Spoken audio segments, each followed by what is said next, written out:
Lately I've been feeling things change. We've been working hard, no sleep, get it every day. And I swear that we ain't stopping till we pay. Yeah, the pressure on, gotta make it work. Triple play, yeah.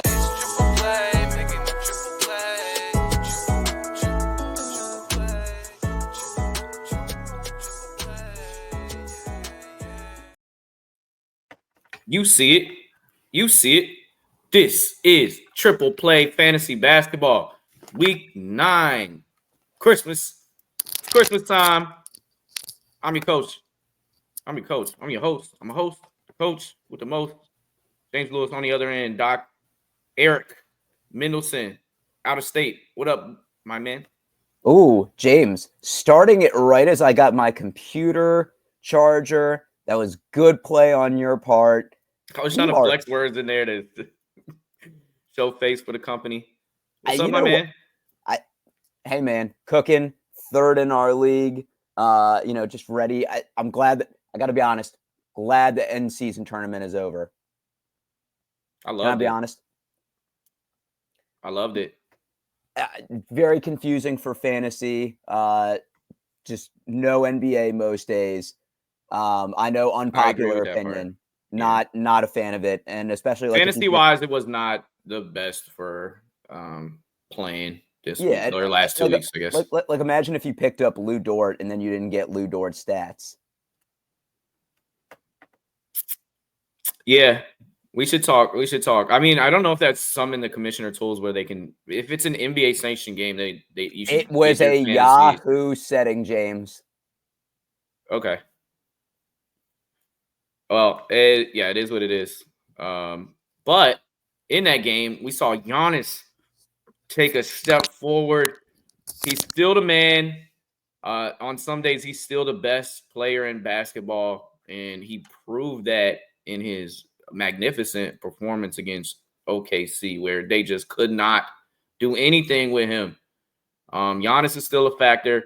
Dame showed some shine in the end of those games, and it proved that in tournament play, don't count Milwaukee out. They still got a shot here. I think they put their names back into the conversation at least. Yeah, and then they lost by 30. And then they lost by 30 to Cleveland. Well, the Lakers didn't do too hot after the in-season tournament either, but I digress. Don't blow your load in the in-season tourney. Pause. Oh, you're at least. What's the over/under on pauses that Eric gets? Let's go 2.5. Keith, keep tabs for me. Games played this week. Of course, Christmas Eve, there's no games. Monday, it's 14 games, which is an insane amount of games to be played in one day, but here we are. Wednesday, Christmas is a nice stream day. Sunday, and then Thursday, Friday, Saturday are all playable games. So look to that. Look to see games played. 16 teams with 4. That includes Atlanta, Boston, Brooklyn, Dallas, Denver, Golden State. This is most of the league. Houston, Indiana, Memphis, Miami, New York Knicks, which they matched up this week. Cat was going insane. OKC, Orlando, Phoenix, San Antonio Spurs. 10 teams with 3. They're listed below. Might need to shy away from the 4 teams with 2. That includes Cleveland. That includes the Clippers. That includes the Pelicans and the Kings. And murmurs are that maybe Kawhi Leonard could be coming back around the corner. Celtics, T-Wolves, Spurs play on Wednesday, Sunday. Those are stream days. You got to look at the schedule. Playing the schedule this week is important. Denver has a very favorable schedule. They played today on a Sunday. But of the days that you can play basketball, they play 5 of the next 7. Does that mean they give Jokic like less minutes? Does that mean you get more games out of, say, like a Russell Westbrook or Christian Braun or Peyton Watson? We'll talk about these guys, but you need to look at the schedule, see what's at play. We're going to start with Tsunami Papi Kelly Oubre Jr., who is reaping the benefits of mad injuries to Philly, which has just been a diabolical season. Something that is for the history books of how devastating it's been. Even their rookie sensation, Jared McCain, goes down. And then last week, 17 points, 6 boards, 2 threes, steal. He dropped 22. And then he had another game with 19 recently. What say you about Kelly Oubre? I mean, you talked about the minutes are going to be there. Joel Embiid is going to miss a week with a sinus fracture. And I know they don't play the same position, but that's someone that's going to take a lot of shot attempts because Andre Drummond won't replace that. I mean, Kelly Oubre should be rostered in more than 44% of leagues. Yep. What he's given you across the board categories. I mean, he's somebody that has been good for at least a steal a game over his entire career. Has at least one steal 9 of the last 10 games. He's a 6'8" forward with a 7'3" wingspan. So he gets in those passing lanes. And you're right. I mean, I don't want to say that this is a lost season for Philly, but at what point, I think they're 9-17, and you have Joel Embiid, Paul George, and Maxey signed for the next 3 years. At what point do you start to think about keeping them healthy for next year? Fun fact, Kelly Oubre Jr., he's definitely a junior. I sat behind Kelly Oubre Sr. in one of these Wizards games, and that man is a huge individual.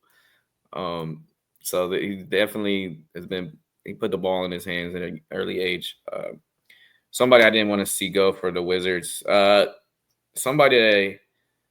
Ben Simmons, man. What say you? Power forward, center eligible. Dennis Schroeder's out. Ben Simmons is in, and he's giving you, lukewarm, flirting with triple-double numbers. And 15, 6, and 7. Ever since against Schroeder has left, he's getting you category league sensation numbers. Yes, he won't shoot the ball out of the paint. He's getting himself in the paint. He's getting you a steal, 8 assists. That's hard to come by. I'm surprised over the last week, 12.3 points per game. Like that might be the most over a single stretch he's had since leaving the 76ers. I feel like the issue with Ben Simmons, it's never been when he's healthy, his production. It's been his lack of durability. And if you're in a categories league, he is killing you with turnovers. So I think that's something we don't put in the graphic here, but that's something that when you have him, guys like Darius Garland, Colin Sexton, Russell Westbrook, Keontae George, Trae Young, like obviously the benefit for most of those guys outweighs the drawbacks. But for someone like Ben Simmons, I think that's something you have to factor in as well. But like, look, if he's healthy, this is more than streamable numbers. This is someone that you need to add right away. The question is he going to continue to stay healthy? That is a big question. Somebody's been durable a lot of his career, Russell Westbrook. I know 52% roster is a bit high to talk about, but he's just been going bonkers lately, and he's been a really productive player for the Nuggets. I mean, outside of Anthony Simon scoring on him to win the game, he's been a big-time player, even in the clutch. He's cooking in that dunker spot, and he's getting dimes, and he's been actually a productive piece for the Denver Nuggets in the last week. 19 points, 7 boards, 9 assists. Of course, I'm rounding up here. 64% from the field. That's a big one that you're like, okay, Russell. And then 2 steals and a block. You gotta get him if he's out there right now, especially with the Nuggets' favorable schedule coming up in the next week. Yeah, and when you look, his numbers are actually better than what he had with the Clippers last year. He's playing more minutes at 25.5 over the last week. Obviously, that's been more. And with more games this week, I mean, we know the upside from Russell Westbrook. Are we going to see it on a consistent basis? I think we're seeing it on a good stretch here. There's no way he continues at 64%. There's no way that he continues hitting a 3 per game. And if he is, it's because his percentage is really bad. But especially rebounds, assists, steals. I mean, you know what you're getting from Russ. Yeah, and I happen to be in a 7 category league, something real simple, takes out field goal percentages and turnovers. He's the 64th ranked player in that league. That's amazing. You take out percentages and he's gold. Yeah, well, then you look at it like 11 cat league where you talk about percentages and turnovers being in there, and then he becomes 148. So you got to look at your team's settings. Most of them are 9 category, but depending on what league you are, he could be very valuable, or he could be somewhere it's like it's not worth it. Peyton Watson gets a mention as well, just because of the schedule, you're going to get more games played if you got a Denver player. He's 6% roster, so you can find him anywhere. But on the season's giving you 9, 3, and then almost 1-1, almost a steal and block. So, when the games add up, those numbers add up as well. So I thought that he should just get a mention since we're talking about Denver players. Hey, James, let me ask you, do you think Denver makes a move and trades Michael Porter Jr.? I think it's a possibility. I think that it would also really hurt their three-point production because he's one of the best three-point shooters in the league. And unless they're getting that in return, it would mess things up a little bit. But they're not going to win as constructed now, right? It doesn't look likely. They look like when Jokic is off the court, they look like one of the worst teams in the entire NBA. So I think they should trade Michael Porter Jr. Yeah, but for who? And I've seen a package of Cam Johnson and maybe some picks. I think that would actually be a really good trade for both ways. I have to remember Michael Porter Jr. has had 2 back surgeries as well. Cam Johnson will be chill. And then if you can get like Dory Finney-Smith out of that as well, or maybe don't get him, but. And I'm going to pull up Michael Porter's stats this year because I feel like there is a little bit of regression. And I could just be saying that because I bet his under 3-pointers made for the year. For the season, he is averaging 2.3 threes per made or 2.3 per game. At 39% clip. It's pretty chill. He's just not shooting as many. He's rebounding. No, James, that is not chill. Well, his assist went up to 2.8 from 1.5 last season. Look, that would be big if he was Cam Whitmore. He still shoots 51.3% from the field. Like, he's not losing you games. It's just he's not. Like, no. I'm not saying that Michael Porter Jr. is bad. I'm saying, can you trade him as the 3rd most valuable member of the team and get multiple pieces back that will make your team better and potential championship contender? I just don't know why would the Nets want to get him and move forward with him. I don't know. We'll see. We'll see what plays and what happens. I haven't really seen Denver in the trade market too much.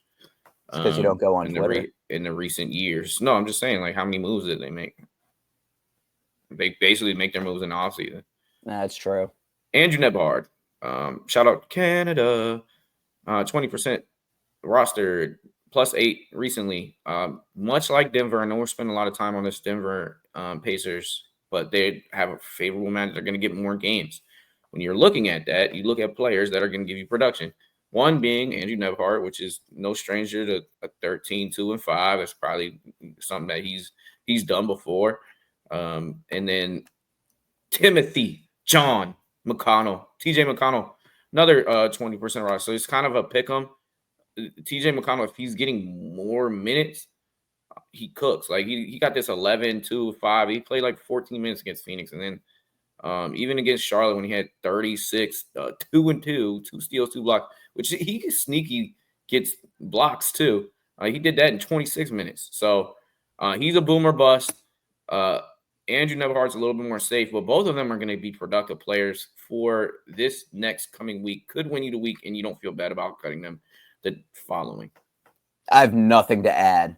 Very well done, James. Hey, I'll put a little bow on that.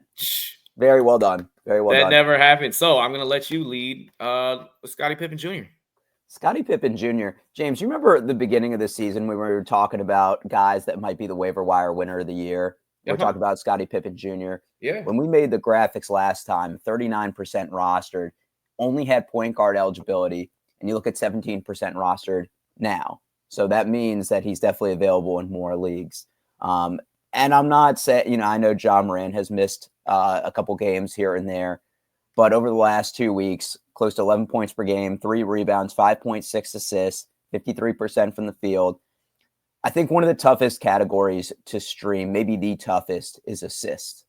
And when you look at the stats below, the 2 box scores, 22 points, 9 assists, 3 threes, 2 steals, and 14 points, 12 assists, that is such a high ceiling that that's someone you need to roster. And the fact that he is now shooting guard eligible as well, Memphis is clicking on all cylinders. We said he's a Tyus Jones on steroids. I think you'll see that roster percentage go up. Except you got to watch his turnovers. He does turn the ball over a little bit more. I think blocks, to argue, is a hard thing to stream a lot of weeks, just because they're hard to come by.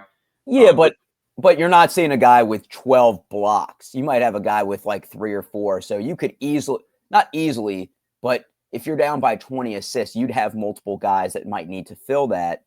As opposed it's more of to a winnable category. To your Yeah. point, it's more of a winnable thing at that. If you're down 8 blocks on Sunday, that's just a hard margin to come up. Yeah, like a couple of years ago, Walker Kessler was like a great block streamer. Like Biombo, great block streamer. Donovan Clingan this year. Yeah, you guys still got to shout out Scottie Pippen Jr. He did not get handouts, even though he's Scottie Pippen's son.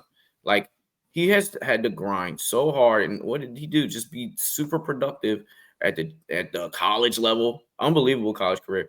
Super productive when he got his some minutes in the NBA, in the G League, just a dog. And like, I'm just glad that Memphis has given him an opportunity to play. Whereas like you see some other people's sons getting a little bit of opportunity that, this man did not.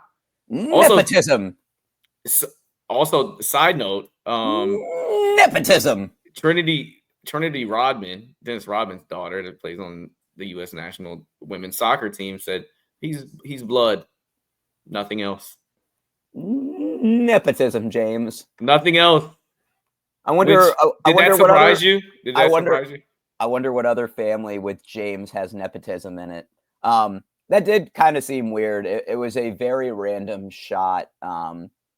But we don't grow up with these athletes as parents. So, I mean, did it surprise you? It didn't surprise me. No, come on.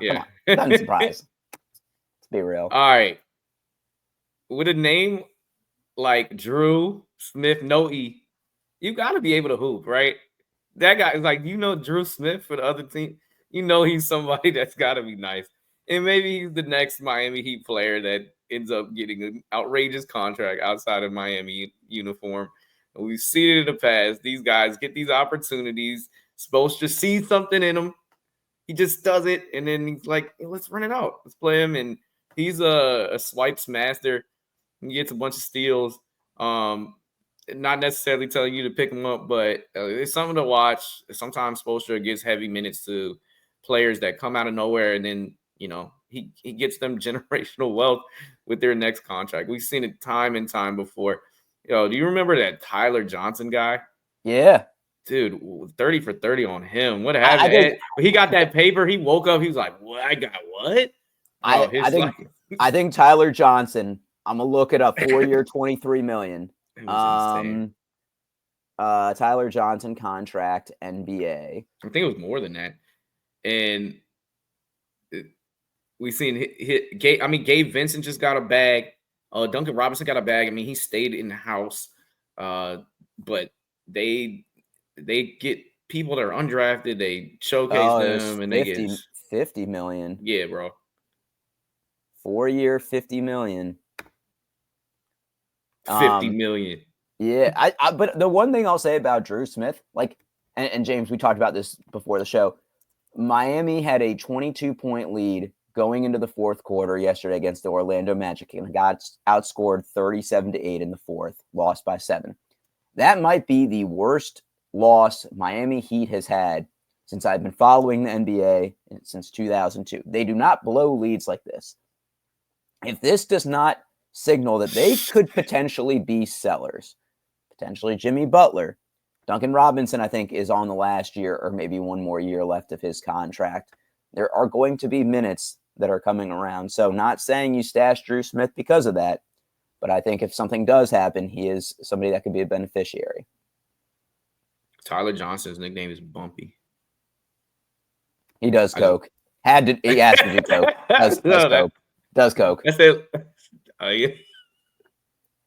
At least double-digit mil on that. Anyways, here we go. Toumani Camara, who consistently does get some rebounds and steals. And so in categories leagues, he does have some sort of value. But this is Doc's guy, so I don't like him. Look, I put this in before he had a 0 burger yesterday. From a categories league, 7 rebounds, 8 rebounds, 7 rebounds, 6 rebounds, 6 rebounds. Had a game with 4 blocks earlier this month against the Spurs. We don't really know what Portland's doing, but look at that screen there. He's giving you a little bit of everything. I hate to say this roster. and thinking back at like Miami. Udonis has almost the king at like a 13-8 line, 12-8 line.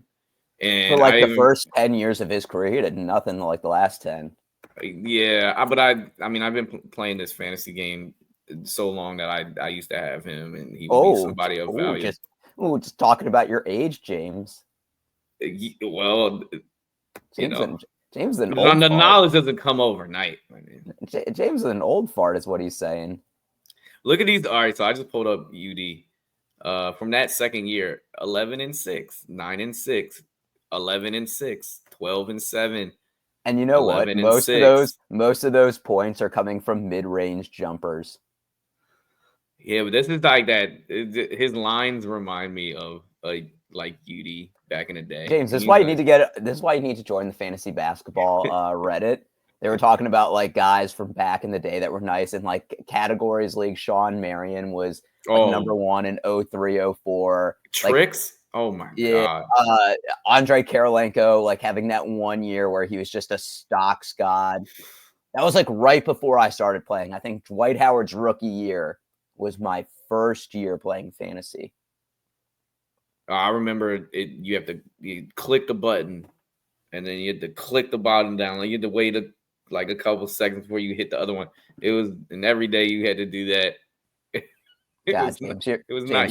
James, you're so old. Yeah, thank you for that. So wise. Yeah.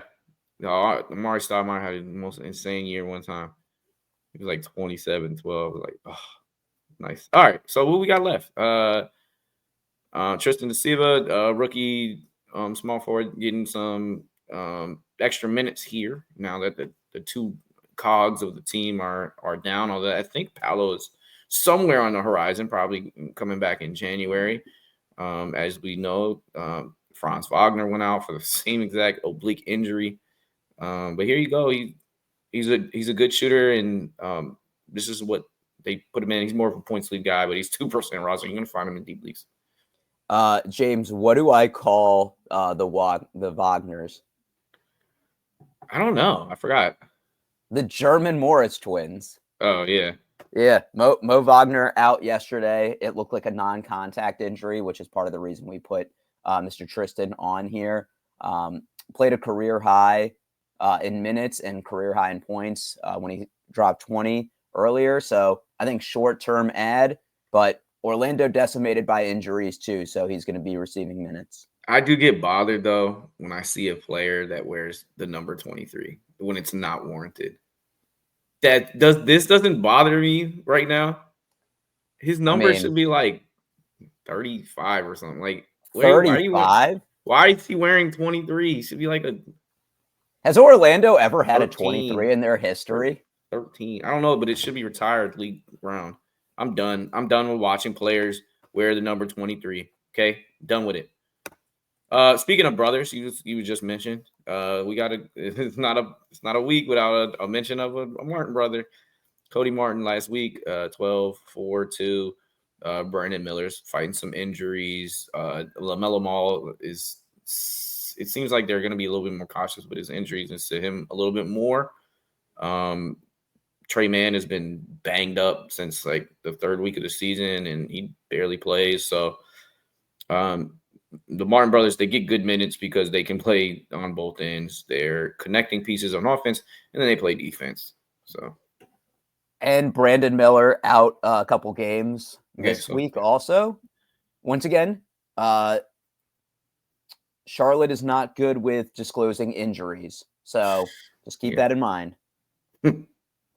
Yeah, when LaMelo came back, who knew? It was like a game time thing.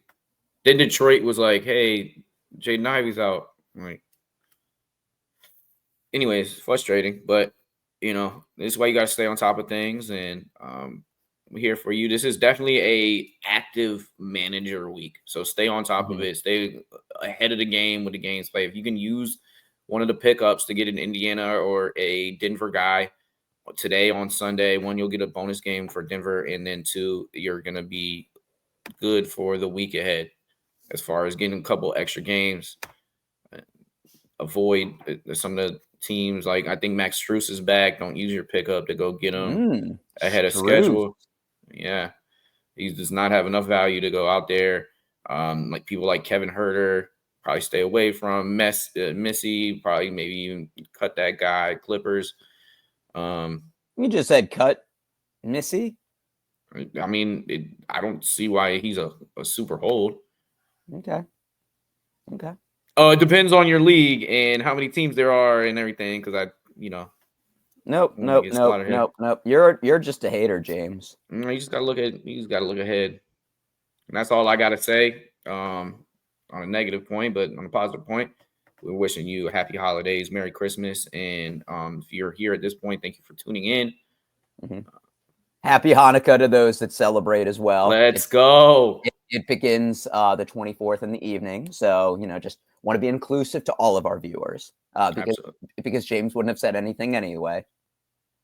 That's what you're here for, okay? We mix, we match, and then we break some bread at a certain point. So, ooh, look at you, James. All right, Doc. I'm Coach Lewis on the other end. Enjoy the time. I know I will with my two little ones. So, till next time. Peace.